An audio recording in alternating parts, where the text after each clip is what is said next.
जी के बौछार YouTube channel में आपका स्वागत है। अगर आप नए हैं तो हमारे चैनल को सब्सक्राइब कीजिए और बेल आइकन दबाएं ताकि आपको न्यू अपडेट मिलती रहे। अब हम आपको बताते हैं कि सबसे इम्पोर्टेंट बात क्या है। सबसे इम्पोर्टेंट बात यह है कि बच्चे जो कंफ्यूज होते हैं, भाषा चूज़ करने में कंफ्यूज होते हैं, क्योंकि भाषा का पता नहीं रहता है कि कौन सी भाषा के क्वेश्चन किस नंबर से आपको करना है। तो आई होप हम आपको ये सब बताते हैं और आपकी जो जो डाउट वाले क्वेश्चन हैं वो भी आपके सॉल्व हो जाएंगे। तो अगर फिर भी डाउट है तो आप कमेंट कर देना, हम उसका आपको रिप्लाई दे देंगे, नॉर्मली है। तो ध्यान रखना कि जो हम बताएं उसी नंबर से आपको पेपर हॉल में क्वेश्चन को अटेम्प्ट करना है। तो दिखाते हैं आपको। जैसे आप ये देख लीजिए कि आप अपने एडमिट कार्ड में देख सकते हैं, जहाँ पर भाषा एक लिखा होगा देख सकते हैं। प्राइमरी में देखना या फिर जूनियर में देखना, जहाँ पर भी भाषा एक लिखा होगा और भाषा एक के नीचे आप देख सकते हैं वहाँ पर दिया होगा, आपने देख सकते हैं कि हिंदी, अंग्रेजी या संस्कृत में से कोई एक सब्जेक्ट को चूज किया होगा। देख सकते हैं एक भाषा को आपने चूज किया होगा, तो भाषा एक की बात कर रहा है। अगर भाषा एक में आपने हिंदी, अंग्रेजी, संस्कृत भाषा को चूज किया है तो आपको देख सकते हैं 91 से 120 तक क्वेश्चन करना है आपको। ध्यान रखना, अगर भाषा एक में आपने हिंदी, अंग्रेजी और संस्कृत भाषा को चूज किया है तो उसमें आपको 91 से लेकर 120 तक क्वेश्चन आपको करना है और वही आपको गोले में भरना है। आई होप ये समझ में आ गया होगा। अब बताते हैं भाषा दो में।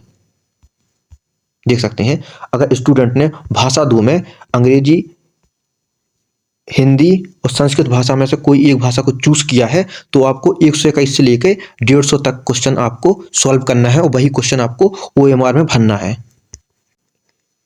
इस पेज का आप स्क्रीनशॉट ले लेना ताकि ध्यान रहे कि आपको भाषा दो में कहाँ से कहाँ तक के क्वेश्चन अटेम्प्ट करना है।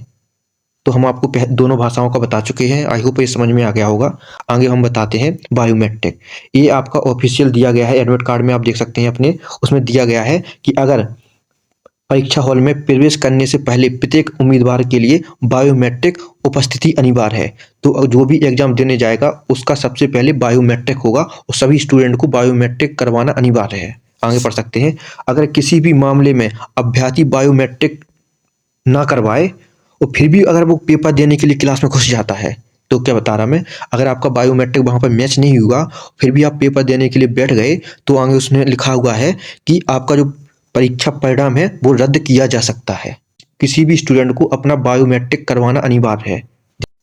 आप देख सकते हैं इस एडमिट कार्ड को, किसी स्टूडेंट को जूनियर का पेपर देना है, उसमें देख सकते हैं उसने भाषा एक में देख सकते हैं हिंदी को चूज़ किया है और भाषा दो में उसने अंग्रेजी को चूज़ किया है। तो जो भाषा एक में उसने हिंदी को चूज़ किया है तो उसको देख सकते हैं 91 से लेकर 120 तक हिंदी के क्वेश्चन उसको सॉल्व करना है। ध्यान रखना।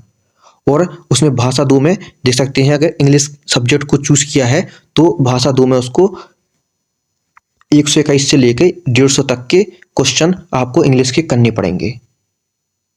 ये ध्यान रखना, क्योंकि दोनों पेपर में अगर किसी स्टूडेंट ने प्राइमरी का पेपर फिलअप किया है तो इस प्रकार से आपको अपना सब्जेक्ट चूज कर लेना है।